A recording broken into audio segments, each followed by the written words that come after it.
Shpërdorimi i detyrës. Çfarë parashikon ligji shqiptar? Sipas nenit 248 të Kodit Penal të Republikës së Shqipërisë, shpërdorimi i detyrës konsiderohet vepër penale dhe ndëshkohet si më poshtë. Kryerja ose moskryerja e veprimeve nga funksionari publik në kundërshtim me ligjin me qëllim përfitimi ose për t'i shkaktuar dëm personave të tjerë, kur nuk përbën vepër tjetër penale, dënohet me burgim deri në 7 vjet. Por kush është subjekti i kësaj vepre penale?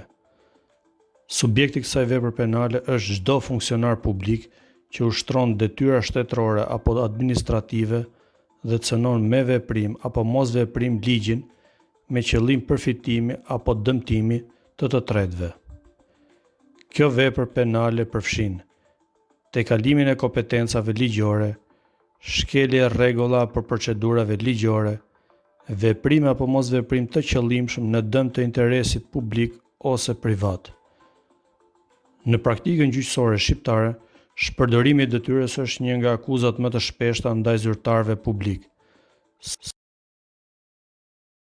sidomos kur konstatohet dëm ekonomik ose shkelje e procedurave ligjore.